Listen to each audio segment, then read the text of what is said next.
할렐루야. 오늘도 금요일에 오신 여러분 주님의 이름으로 환영합니다. 이 땡스기빙 위켄드라서 그런지 많은 분들 또 여행도 가시고 바쁜 일 가운데 있는 줄 아는데, 정말 오늘 저녁에 나오신 여러분들 주님께서 놀라운 축복과 은혜를 부어주실 줄로 믿습니다. 우리 한번 인사하실 때 전후좌우 참 잘 오셨습니다, 주님의 이름으로 사랑합니다, 축복합니다 인사하시겠습니다. 할렐루야. 우리 기도드리겠습니다. 사랑의 하나님, 참 감사합니다. 올해도 주님께서 걸음걸음 인도해 주시고 순간마다 함께해 주신 그 놀라운 사랑과 은혜를 다시 한번 감사드립니다.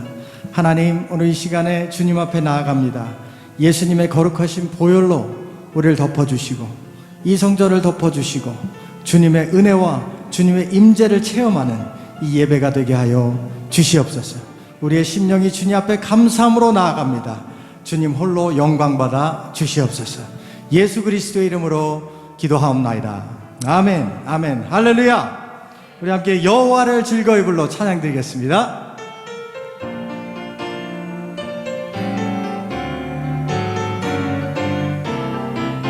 여호와를 즐거이 불러 기쁨으로 주께 나가리. 여호와 하나님, 난 주의 백성 기르시는 양이라. 여호와를 즐거이 불러 기쁨으로 주께 나가리. 여호와 하나님, 난 주의 백성 기르시는 양이라. 감사함으로 주를 높이며 그 문에 들어가서 찬송함으로 그 이름을 송축할지어다. 감사함으로 주를 높이며 그 문에 들어가서 찬송함으로 그 이름을 송축할지어다. 할렐루야. 여호와를 즐거이 불러 기쁨으로 주께 나가리. 여호와 하나님, 난 주의 백성 기르시는 양이라. 여호와를 즐거이 불러 기쁨으로 주께 나가리. 여호와 하나님, 난 주의 백성 기르시는 양이라. 감사함으로 주를 높이며 그 문에 들어가서 찬송함으로 그 이름을 축할지. 감사함으로 주를 높이며 그 문에 들어가서 찬송함으로 그 이름을 축할지. 다시 한번 감사함으로 주를 높이며 그 문에 들어가서 찬송함으로 그 이름을 송축할지어다.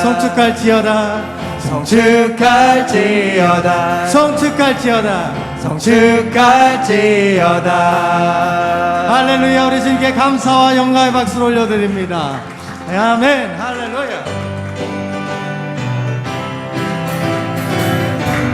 변찮는 주님의 사랑과 거룩한 보혈의 공로를 우리 다 찬양을 합시다. 주님을 만나볼 때까지 예수는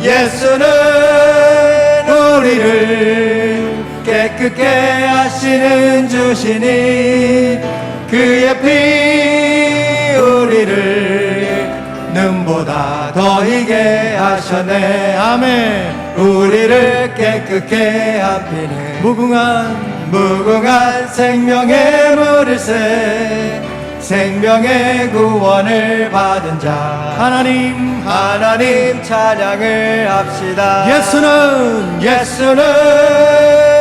우리를 깨끗게 하시는 주시니 그의 피 우리를 눈보다 더 이게 하셨네. 주님의 거룩한 보혈을 날마다 입으로 간증해 할렐루야. 담대히 싸우며 나가서 천국에 들어갈 예수는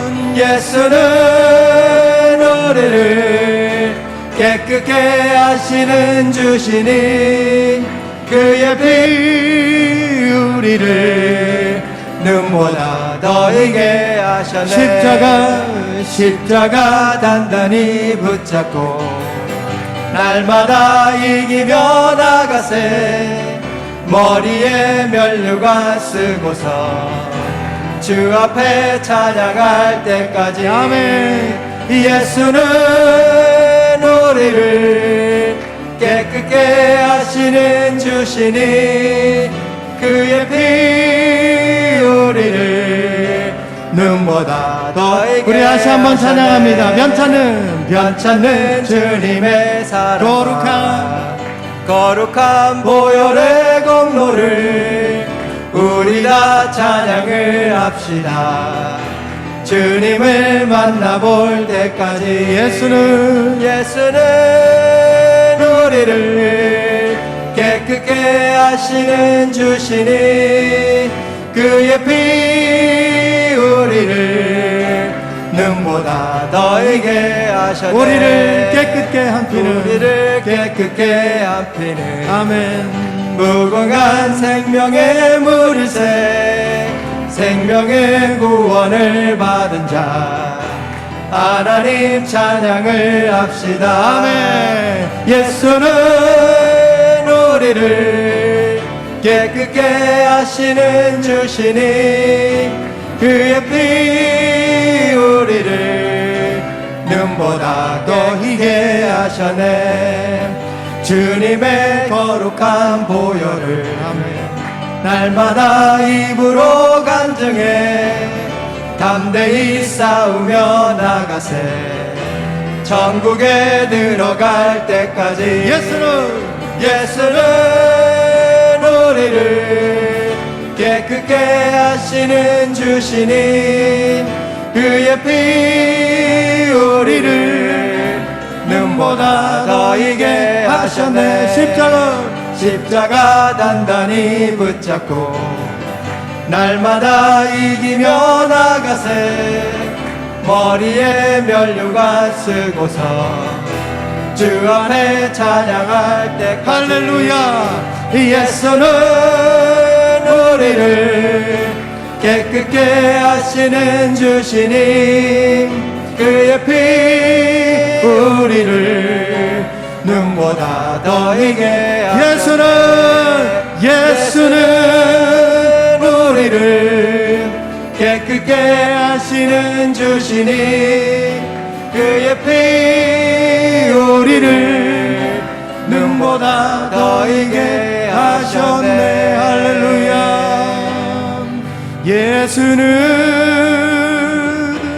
우리를 깨끗게 하시는 주시니 그의 피 우리를 눈보다 더 희게 하셨네. 할렐루야. 우리를 주님의 보혈로 깨끗게 하신 주님을 찬양합니다. 할렐루야. 정말 주님, 우리를 주님의 보혈로 구원해 주신 주님, 그 구원을 찬양합니다. 감사합니다. 날 구원하신 주 감사, 모든 것 주신 감사. 지난 추억이 내 감사. 주 내 곁에 계시네. 향기로운 봄철의 감사. 외로운 가을날 감사. 사라진 눈물도 감사.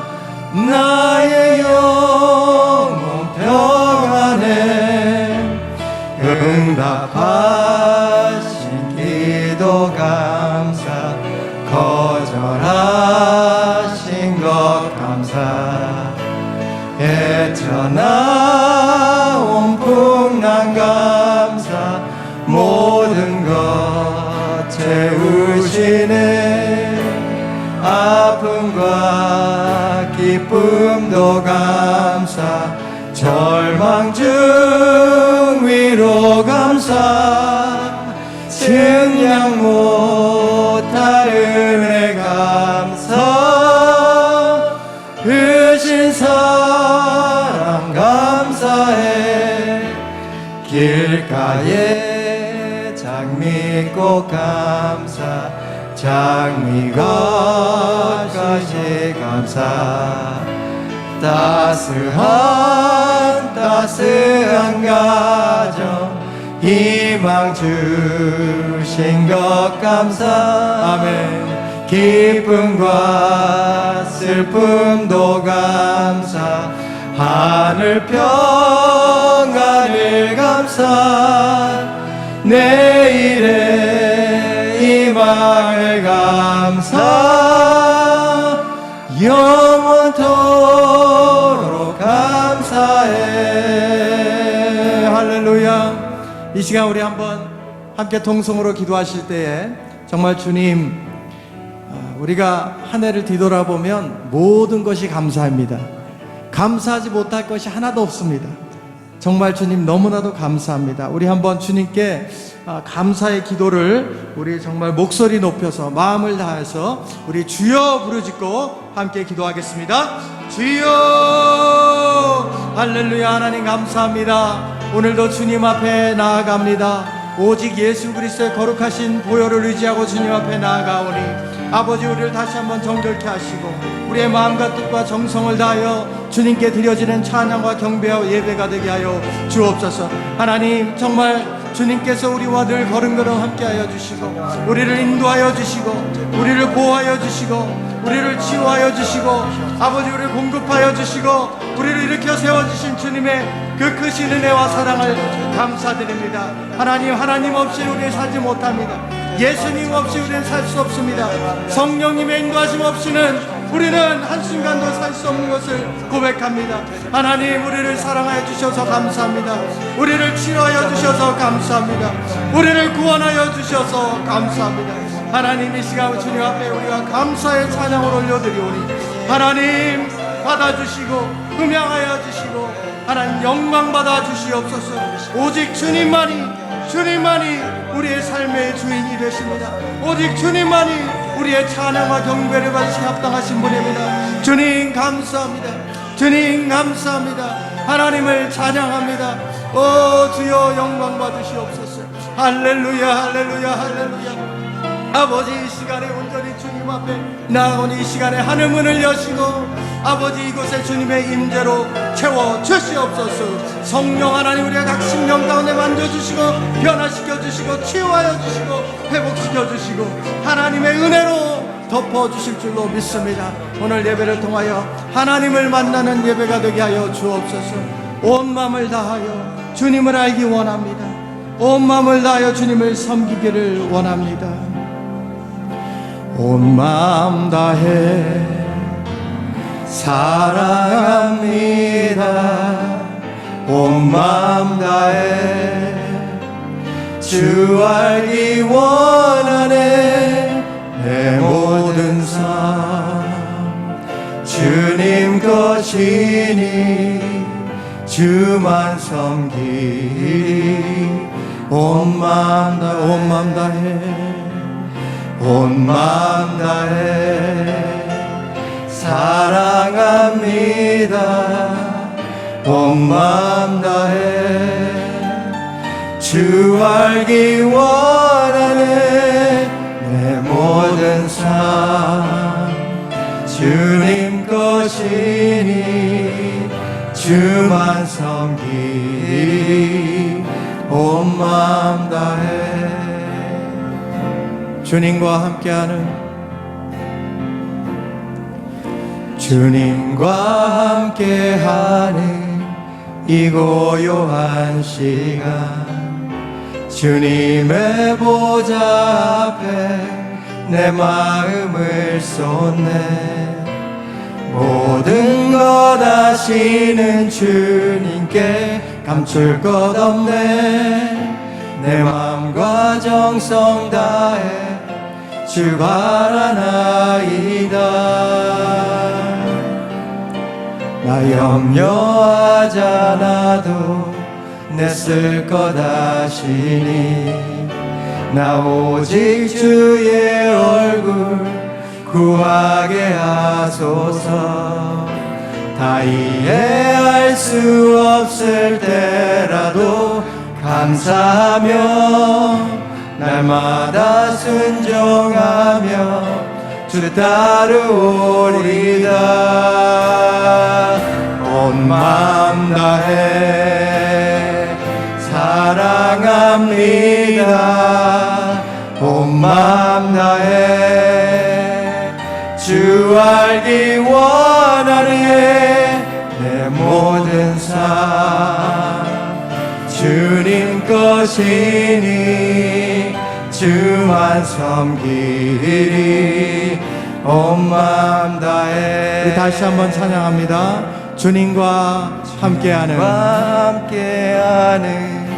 이 고요한 시간 주님의 보좌 앞에 내 마음을 쏟네.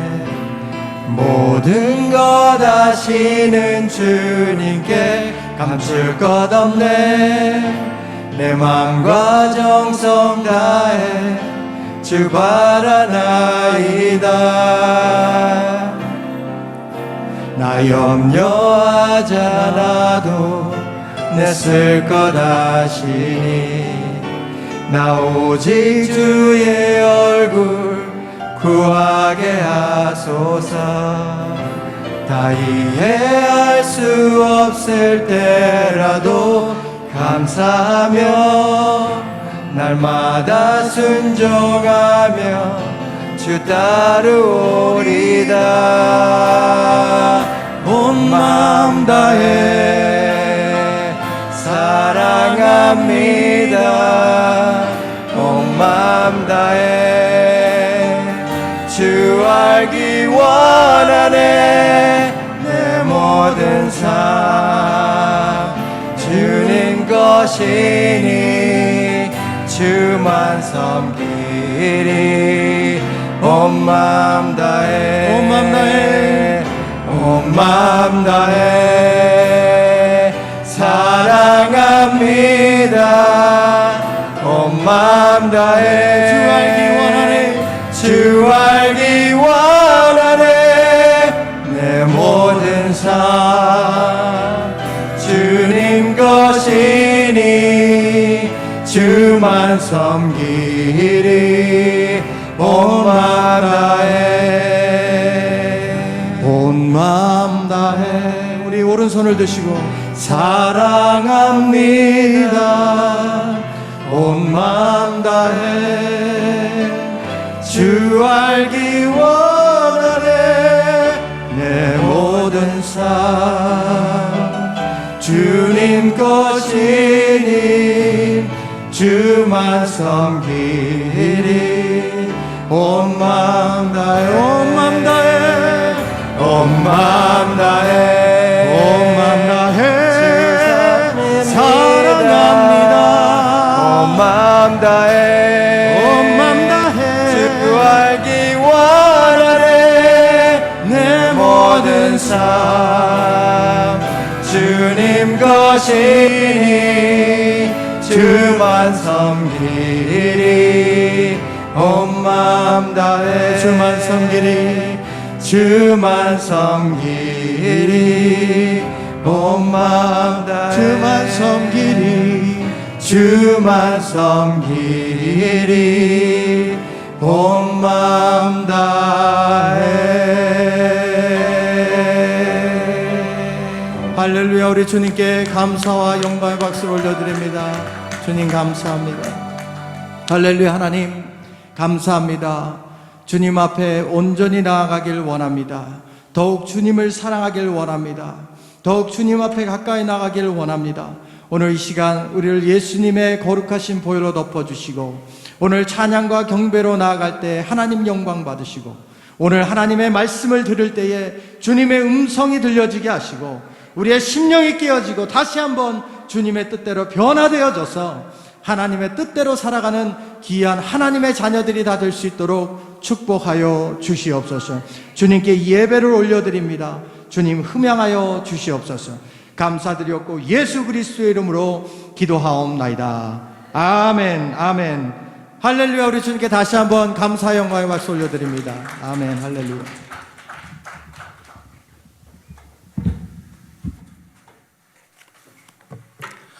할렐루야. 오늘 저녁에도 나오신 여러분을 주님의 이름으로 환영하고 참 감사합니다. 우리 저녁 제단을 이렇게 지켜주신 여러분들, 또 믿음으로 또 하나님 앞에 기도하는 이 제단이 너무나도 귀하다고 생각합니다. 오늘 이 저녁에 하나님이 특별한 은혜를 우리에게 주실 줄로 분명히 믿습니다. 오늘 하나님의 말씀 보겠습니다. 갈라디아서 2장 1절부터 10절까지 말씀입니다. 신약성경 302페이지 갈라디아서 2장 1절부터 10절까지 말씀, 우리 한 목소리로 같이 읽겠습니다. 14년 후에 내가 바나바와 함께 디도를 데리고 다시 예루살렘에 올라갔나니 계시를 따라 올라가 내가 이방 가운데서 전파하는 복음을 그들에게 제시하되 유력한 자들에게 사사로이 한 것은 내가 다름질하는 것이나 다름질한 것이 헛되지 않게 하려 함이라. 그러나 나와 함께 있는 헬라인 디도까지도 억지로 할례를 받게 하지 아니하였으니 이는 가만히 들어온 거짓 형제들 때문이라. 그들이 가만히 들어온 것은 그리스도 예수 안에서 우리가 가진 자유를 엿보고 우리를 종으로 삼고자 함이로되 그들에게 우리가 한시도 복종하지 아니하였으니 이는 복음의 진리가 항상 너희 가운데 있게 하려 함이라. 유력하다는 이들 중에 본래 어떤 이들이든지 내게 상관이 없으며 하나님은 사람을 외모로 취하지 아니하시나니 저 유력한 이들이 내게 의무를 다하여 준 것이 없고 도리어 그들은 내가 무할례자에게 복음 전함을 맡은 것이 베드로가 할례자에게 맡은과 같은 것을 보았고 베드로에게 역사하사 그를 할례자의 사도로 삼으시니가 또한 내게 역사하사 나를 이방인의 사도로 삼으셨느니라. 또 기둥같이 여기는 야고보와 게바와 요한도 내게 주신 은혜를 알므로 나와 바나바에게 친교의 악수를 하였으니 우리는 이방인에게로 그들은 할례자에게로 가게 하려 함이라. 다만 우리에게 가난한 자들을 기억하도록 부탁하였으니 이것은 나도 본래부터 힘써 행하여 왔노라. 아멘. 자, 우리가 첫 시간에 갈라디아서에서 제가 제일 중요하게 강조한 한 단어가 있었습니다. 그것이 뭐였습니까? 바로 복음이었죠. 복음. 여러분, 복음을 뭐라고 표현을 했습니까? 우리가 복음은 꼭 기억해야 된다고 그랬는데 이 복음이 뭐라고 얘기를 드렸습니까? 복음은 주님이 나를 위해 죽으신 사건이다. 그게 복음이라는 거예요. 그래서 1장 4절에 보면 이런 말씀이 나옵니다. 그리스도께서 하나님 곧 우리 아버지의 뜻을 따라 이 악한 세대에서 우리를 건지시려고 우리 죄를 대속하기 위하여 자기 몸을 주셨다. 여러분, 여기서 중요한 단어가 뭐냐면 악한 세대라는 거예요. 우리가 예수 믿고 구원을 받으면 죽어서 천국을 갑니다. 근데 그것과 함께 정말 중요한 사실이 하나가 뭐냐면 이 땅이 악한 세대라는 거예요.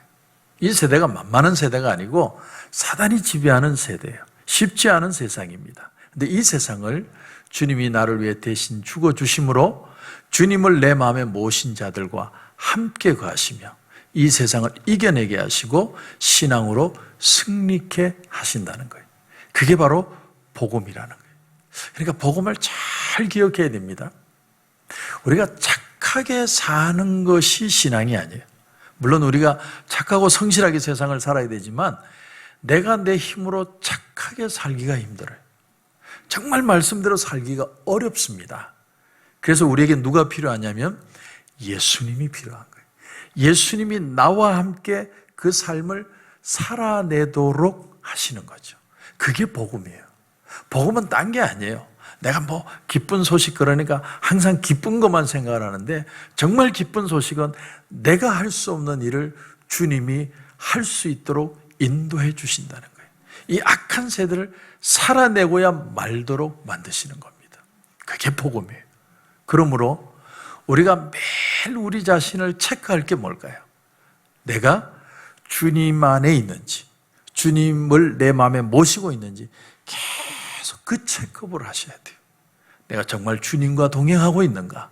주님을 내 마음에 모시고 있는가? 내 마음에 혹시나 주님과 담이 쌓여서 내 죄 때문에 주님이 내 마음에 들어오지 못하고 계시다면 주님을 다시 내 마음에 모시는, 그게 회개의 역사고, 그 은혜를 통해 은혜가 내 속에 흘러와야 복음의 기쁨을 가지고 살아갈 수 있다라는 거예요.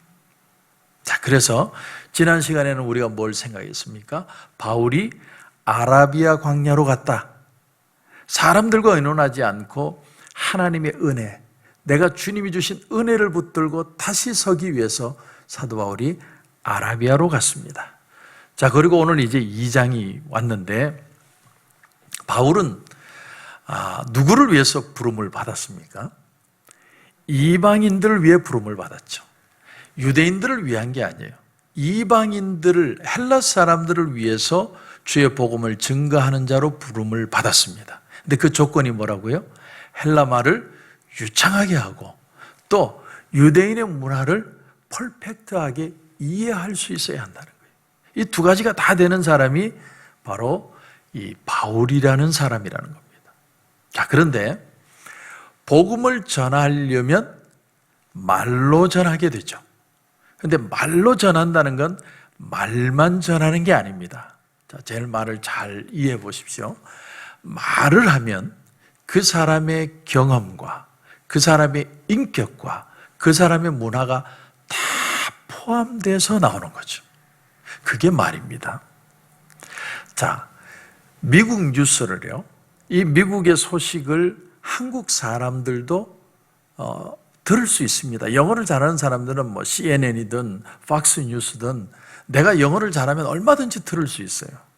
그런데 그것이 듣는다고 해서 100% 이해를 하느냐? 이 문제는 다른 문제예요. 정말 미국의 소식을 정확하게 이해를 하려면 영어만 잘해서는 안 돼요.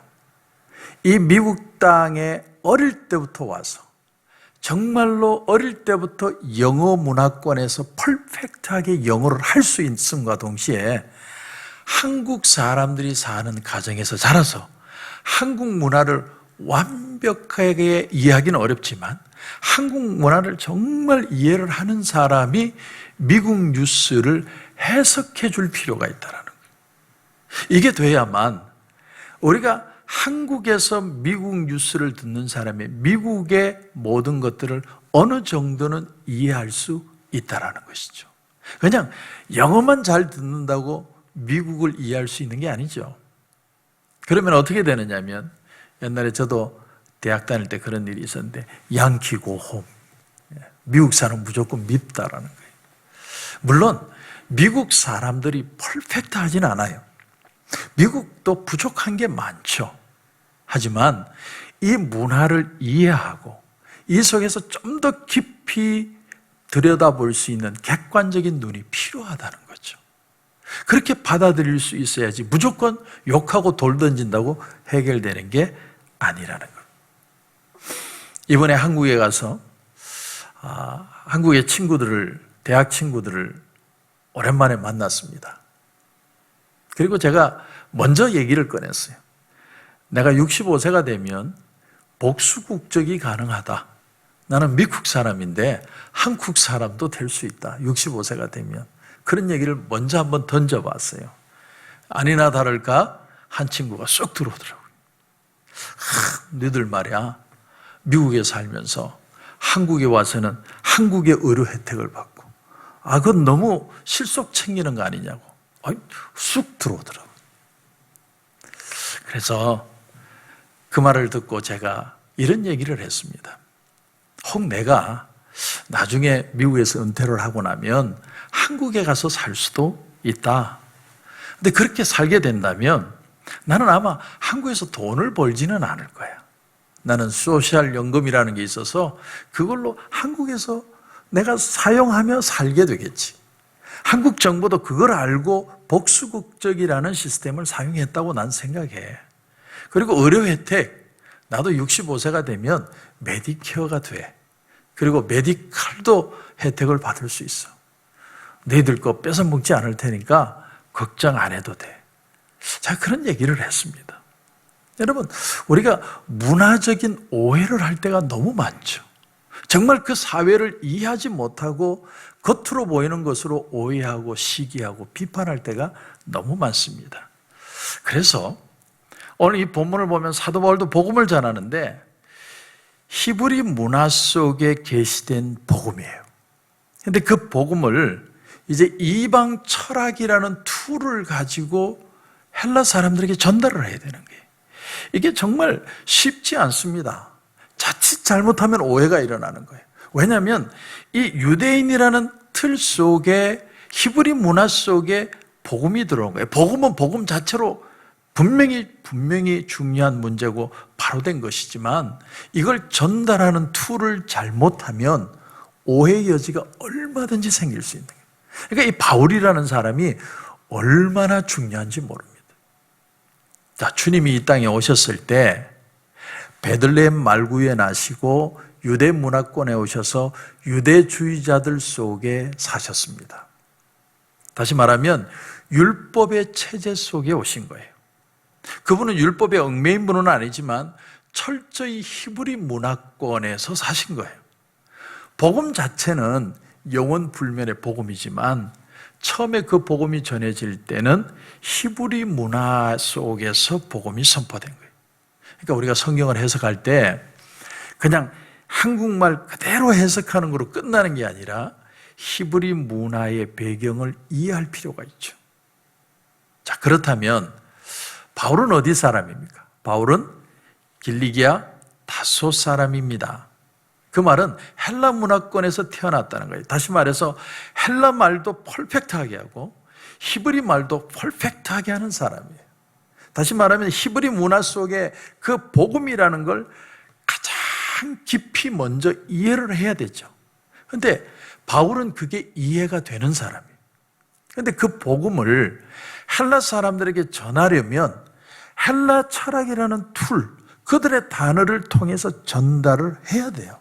다시 말하면 복음을 완전히 이해를 해야 되고 먼저 히브리 말 속에서 그 다음에 헬라 사람들에게 그들의 말로 정말 이해할 수 있는 복음으로 전달을 해야 되는 거죠. 굉장히 어려운 일이에요. 오래전에 여의도 광장에서 빌리그람 목사님이 복음화 성회를 이제 말씀을 전하는데 뭐라고 다 강단에 올라서 스타트를 했냐면 thousands of people 이렇게 표현했어요. 그 자리에 모인 사람이 100만이라고 그러죠. 100만의 사람이 모였어요. 여의도 광장에. 근데 thousands of people 이렇게 표현한 건 수많은 사람들이라는 뜻이잖아요. 그런데 통역하는 분이 어떻게 통역을 했냐면 여기 모인 수천의 사람들이 그냥 들리는 대로 번역을 한 거예요. 그러면 그 의미가 얼마나 격화돼요. 지금 100만이 모였는데 여기 모인 수천 명의 사람들 표현을 했으니까. 저는요, 선교사가 선교를 가도요, 적어도 10년은 그냥 거기 살아야 된다고 생각해요. 왜냐하면 그들의 문화를 이해하고 난 뒤에 조금 떠듬거려도 그들의 언어를 말할 때 통하는 게 있지, 문화를 이해하지 못하고 복음을 전한다는 건 정말 어렵다라는 사실이죠.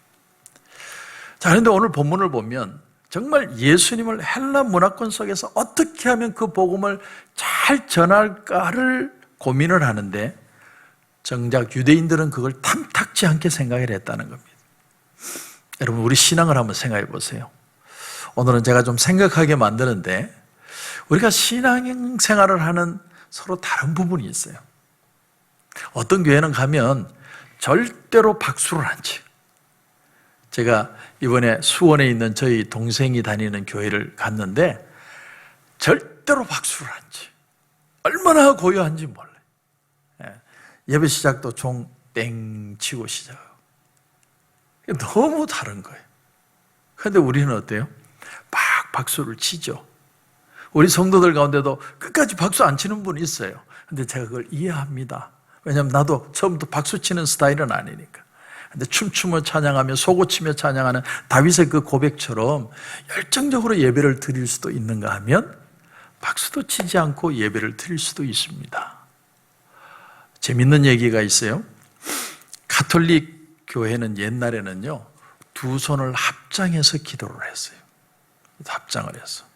그런데 루터교는 이렇게 꽉지를 끼고 기도를 해요. 이게 왜 달라졌을까? 왜 달라졌을까? 알고 보니까 가톨릭에서 합장해서 기도를 하니까 그게 싫어서 꽉지를 꼈다는 거예요. 이런 걸 dissimulation이라고 그러죠. 그냥 싫은 거예요. 그 사람이 옳고 그름이 중요한 게 아니고 그냥 그 사람 하면 그 사람 반대로 해야 돼. 그냥 싫은 거예요. 그래서 한쪽은 이렇게 기도하고 한쪽은 꽉지를 끼고 기도를 해요. 근데 이 문제를 조금 더 깊이 들여다보면 무슨 싸움이냐면 우월감과 기득권의 싸움이에요. 우월감과 기득권. 여러분, 처음 우리나라에 서양 선교사들이 들어와서 복음을 전할 때 복음보다는요, 예배의식이라든지 웨스트민스터 신앙 고백을 많이 강조했어요. 여러분 잘 들으셔야 됩니다. 성경이 중요하지 웨스트민스터 신앙 고백이 중요한 게 아니에요. 목사님 그거 중요한데요? 중요하죠. 그런데 본질이 뭐냐는 거예요. 정말 우리는 복음이 중요해요. 예수님이 아니면 우리는 이 세상을 살아갈 수도 없고 하나님 나라 갈 수 없는, 예수님이 나를 위해 죽으셨다는 그 복음 자체가 너무나도 중요하다. 그거보다 더 중요한 건 없어요. 옆에 형식이라는 틀은 있지만 가장 중요한 건 복음이죠. 자, 그래서 오늘 유대 사람들에게 바울은 이런 신학적인 문제를 설명을 합니다. 여러분 오늘 이제 드디어 2절을 보십시오. 2절을 보시면 계시를 따라 올라가 내가 이방 가운데서 전파하는 복음을 그들에게 제시하되 이렇게 표현합니다. 제시했다 이렇게 표현합니다. 제시했다는 말은 자신의 복음을 설명을 하고 그들의 의견을 물었다는 거예요. 무슨 말이냐면 이방 사람들에게 믿는 하나님도 똑같고 우리가 예수도 똑같고 신앙 고백도 같습니다. 그런데 예배의 스타일은 좀 다릅니다. 찬양도 좀 다르게 합니다. 형식도 좀 다릅니다. 이 얘기를 했다는 거예요. 이 말을 조금 더 깊이 이해하려면 1절 말씀에 이렇게 시작하죠. 14년 후에. 여러분 14년은 언제부터 14년 후일까요? 바울이 다메섹 도상에서 예수님을 해보다 더 밝은 빛 가운데 만난 뒤 14년 후인지, 또 하나의 배경은 예루살렘 1차 총회가 끝난 뒤에 14년 후인지 애매합니다. 그런데 여러분 얼마 후에라는 표현을 보면 어떤 일이 있고 난 뒤에 얼마 이렇게 표현을 하죠. 그래서 아무래도 예루살렘 1차 총회가 있고 14년 후였던 것 같아요. 그러면 1차 총회 예루살렘을 방문했을 때 어떤 결정을 내렸느냐가 중요해요. 여러분 사도행전 15장 19절 이하에 보면 이런 말씀이 나옵니다. 이방인 중에서 하나님께로 돌아오는 자들을 괴롭게 하지 말고 다만 우상의 더러운 것과 음행과 목매어 죽인 것과 피를 멀리하라고 편지하는 것이 옳겠다. 이 세 가지만 금하면 이방인도 크리스찬으로 인정한다. 땅땅땅. 1차 예루살렘 회의에서 결정을 한 거예요. 수락을 한 겁니다. 그러니까 할례를 안 받아도 되고 안식일을 안 지켜도 주일을 지켜도 그 신앙을 받아들이겠다는 겁니다. 자, 그래서 오늘 본문의 3절을 보시면 이렇게 되어 있습니다. 그러나 나와 함께 있는 헬라인 디도까지도 억지로 할례를 받게 하지 아니하였다. 그러니까 디도는 테스트 케이스예요. 디도는 헬라 사람이에요. 그 사람은 안식일을 안 지키고 주일을 지키는 사람이고 할례도 안 받은 사람인데 신실한 크리스찬이에요. 이 사람을 데리고 정말로 어떻게 반응하는지 테스트 케이스로 14년 만에 올라갔다는 거예요. 근데 아니나 다를까 예루살렘에서 시비가 벌어졌습니다. 할례도 받지 않은 사람을 어떻게 이방인을 성전에 받아들이느냐. 자, 그런데 그 시비를 한 사람이 누구였느냐? 4절을 보세요. 4절을 보시면 이는 가만히 들어온 거짓 형제들 때문이라. 이 사람들은 유대주의자입니다. 예수님의 복음을 몰라요. 다시 말하면 교회는 다니는데 복음을 경험한 적이 없는 사람이에요. 말씀을 지킨다고 율법은 지키는데 예수 복음을 경험한 은혜가 없어요. 은혜가 없이 교회를 다니는 사람들이 블레임을 하더라는 거예요. 여러분, 이 사람들이 강조하는 건 행함입니다. 예수만 믿어서 죄사함만 받으면 끝나는 게 아니야. 행함도 있어야 되고 율법도 지켜야 되고 할례도 받아야 돼. 할례 안 할래? 이렇게 따지고 나온 겁니다. 여러분, 여기서 복음을 아는 사람, 모르는 사람의 중요한 괴리가 나타납니다. 여러분 잘 들으십시오. 은혜는 자유입니다. 복음도 자유예요. 오 자유, 오 자유, 나는 자유하리라. 여러분, 예수 믿는 건요, 기뻐야 돼요. 내 마음에 감격과 기쁨이 있어서 그 기쁨으로 주의 일을 감당해내는 겁니다. 내가 내 힘으로 하면 못해요. 그런데 주님 은혜 주세요.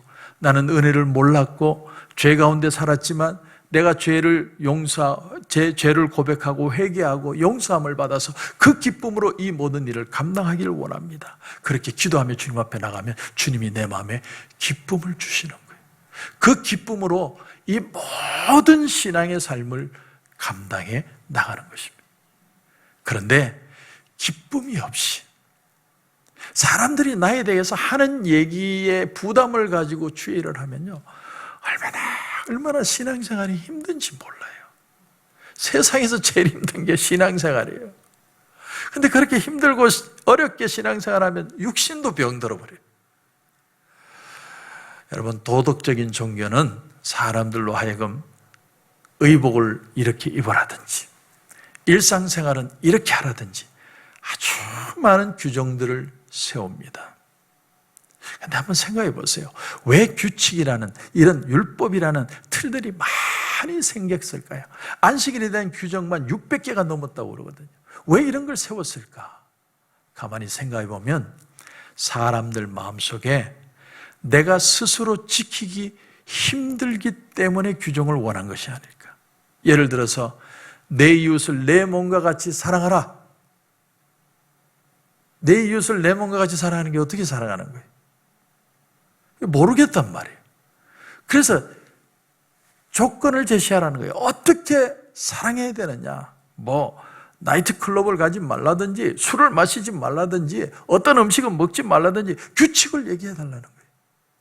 사람들이 규칙을 만들었어요. 그런데 이런 모든 규칙들은 복음이 아니라 바로 문화적인 영역에 속하는 거죠. 옛날에는 커피도 악마의 음료라고 해서 못 먹게 한 적이 있다는 사실 여러분 아십니까? 영적인 가치보다 문화적인 것들이 우리를 지배하게 되면 우리의 마음은 부담을 가지고 신앙생활을 하기가 쉽습니다. 그렇다고 해서 오늘부터 그럼 목사님 말 듣고 마음대로 살아야겠다. 그게 아니죠. 우리 안에 성령이 계시고 주의 영이 우리와 함께 하시기 때문에 내가 믿음으로 은혜로 다시 한번 충만해지면 그 은혜의 힘으로 살아내게 하시는 것이다. 그게 바로 복음이라는 거예요. 여러분, 그러므로 복음은 우리의 마음에 자유를 줍니다. 자유. 특별히 정서적인 자유. 예수를 믿는데 막 길티 필링으로 예수 믿는 사람들이 있어요. 죄만 지으면 그게 불안하고 힘들고 어렵고 답답하고 고통스럽고 항상 족쇄가 쳐져가지고 교회 와도 부담스러워요. 말씀 듣는 게 부담스러워요. 제가 제 얘기를 한번 한 적이 있죠. 대학을 가서 막 세상에 좋은 것들 막 그게 즐겁게 놀다 보니까 내가 내 마음속에 길티 필링이 생겼습니다. 너무 힘든 거예요.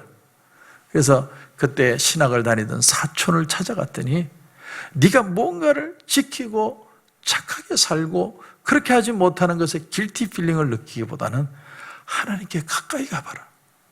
말씀을 한 자라도 읽고 하나님 앞에 기도를 해봐라.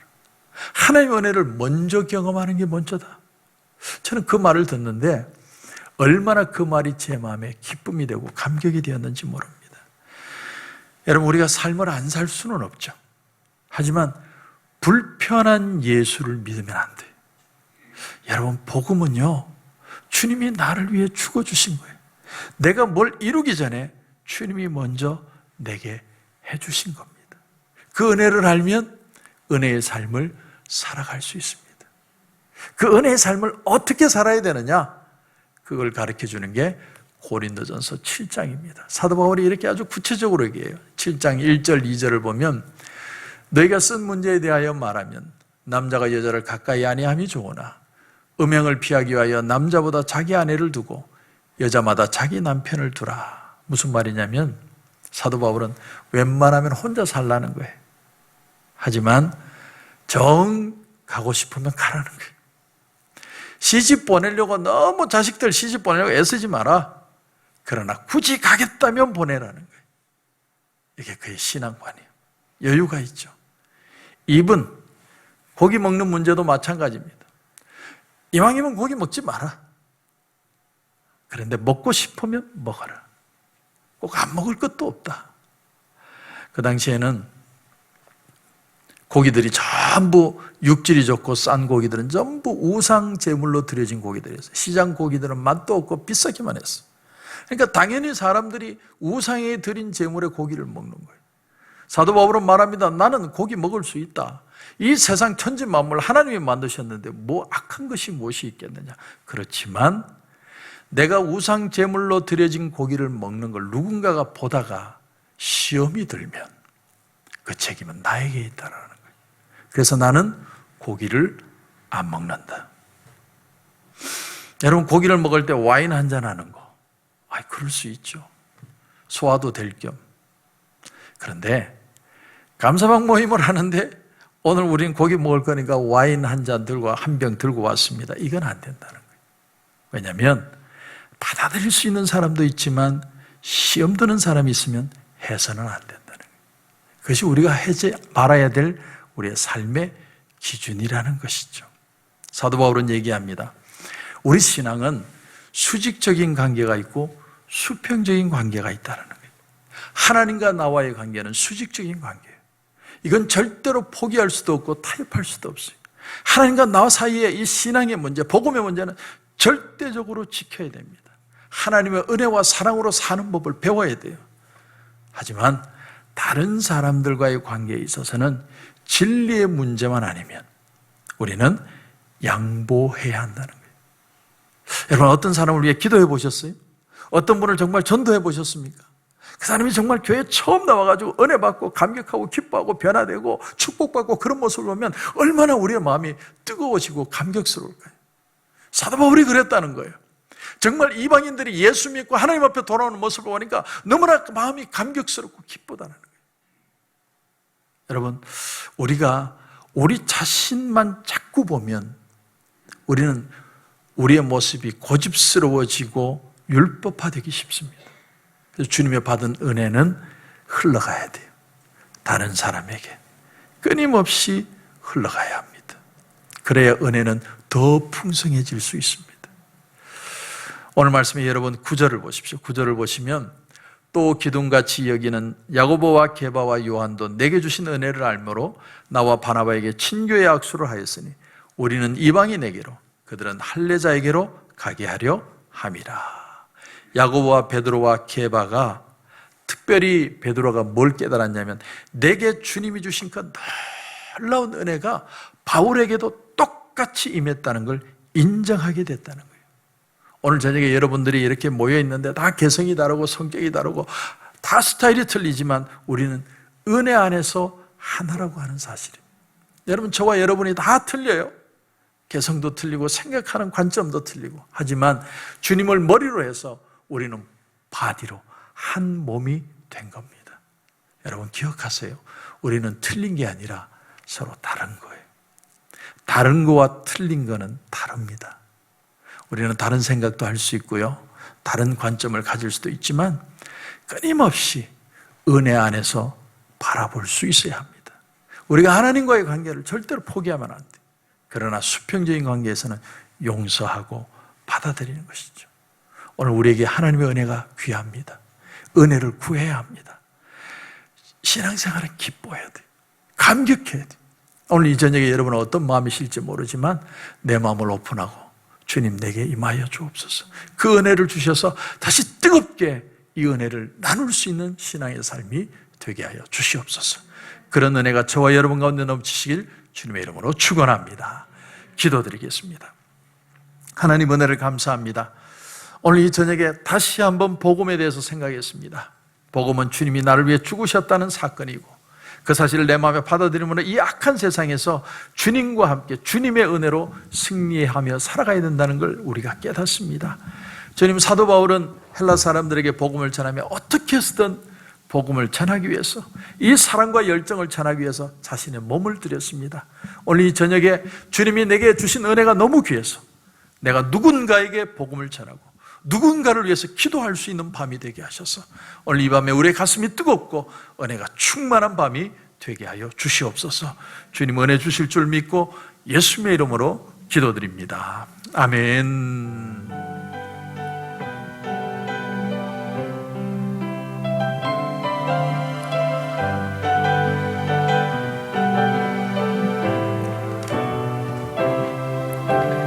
아버지 사랑 내가 노래해, 아버지 은혜 내가 노래해. 그 사랑 변함없으신 거짓 없으신 성실하신 그 사랑, 상한 갈 때 꺾지 않으시는, 꺼져가는 등불 끄지 않는 그 사랑, 변함없으신 거짓 없으신 성실하신 그 사랑,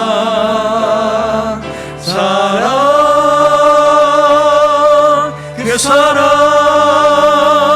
날 위해 죽으신, 날 위해 다시 사신 예수 그리스도, 다시 오실 그 사랑, 죽음도 생명도 천사도 하늘의 어떤 권세도 끊을 수 없는 영원한 그 사랑 예수. 오늘 이 시간에 주님의 끊을 수 없는 사랑이 있습니다. 예수 보혈의 능력은 우리를 살려내신 사랑입니다. 그 복음이 있기 때문에 우리는 다시 일어설 수 있고 다시 기뻐할 수 있고 복음의 감격을 가지고 살아갈 수 있습니다. 주여, 오늘 이 밤에 우리에게 복음의 감격을 다시 한번 회복시켜 주시옵소서.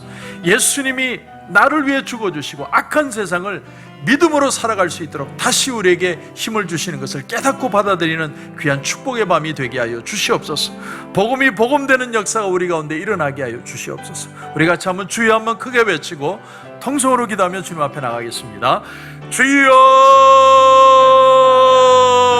아버지 하나님, 주님 은혜를 감사합니다. 오늘 이 밤에 우리를 불러주시고 주님 은혜 주셔서 하나님 우리에게 귀한 복음을 주심을 감사합니다. 주님이 나를 위해 죽어주심으로 내 삶이 귀하고 뜨겁고 감격스러운 것을 깨닫게 하심을 감사합니다.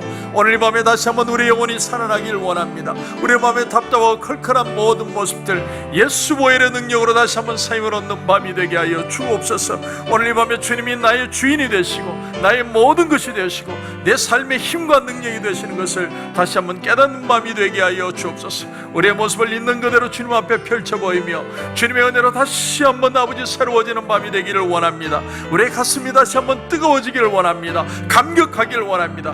믿음으로 기도하는 귀한 마음이 되게 하여 주옵소서. 주님을 바라보고 새 힘을 얻는 귀한 마음이 될 수 있도록 주님 은혜 베풀어 주시옵소서. 기도하고 부르짖기를 원합니다. 이 시간에도 복음이 필요한 자들에게 복음을 증거하고 기도할 수 있는 마음이 되게 하여 주옵소서. 복음의 능력이 다시 한번 우리 가운데 살아 역사하는 경험을 하게 하여 주옵소서. 다시 한번 거룩한 부의 역사가 우리 가운데 일어나는 귀한 모습들 되기를 원합니다. 우리의 힘으로 할 수 없고 우리의 능력으로 할 수 없지만 주님 날 위해 죽어주시고 주님 날 위해 살려주신 그 은혜를 다시 한번 기억하는 귀한 마음 되게 하셔서 그 은혜를 붙들고 승리하는 귀한 축복의 역사들 우리 가운데 일어날 수 있도록 주여 은혜 베풀어 주시고 역사옵소서. 다시 한번 거룩한 부흥의 역사들 우리 가운데 일어나게 하옵소서. 우리의 가슴이 뜨거워지게 하시고 복음의 능력을 맛보는 귀한 마음 될 수 있도록 주여 은혜 베풀어 주시옵소서. 주님 역사하여 주옵소서. 주님 함께하여 주옵소서. 주님 믿음으로 기도합니다. 감사합니다. 여러분, 두 번째 기도 제목을 드리겠습니다. 오늘 이 밤에 기도하실 때 이제 나를 위해서가 아니라 정말 기도가 필요한 우리 성도들이 있습니다. 육신이 연약해서 영적인 싸움을 하고 그런가 하면 정말 복음을 모르는 자들이 복음을 아는 역사가 있게 하옵소서. 정말 누군가를 위해서 복음을 전할 수 있는 삶이 되게 하시고 기도할 수 있는 삶이 되게 하옵소서. 나만을 위해 사는 삶이 아니라 정말 복음이 필요한 사람, 영육의 강건함으로 다시 주님을 만나 기뻐하는 우리 성도들의 모습이 되게 해달라고 우리 생각나는 분들을 위해서 한번 간절히 기도하는 시간을 가지기를 원합니다. 우리 같이 한번 주여 한번 크게 외치고 통성으로 기도하며 나가겠습니다. 주여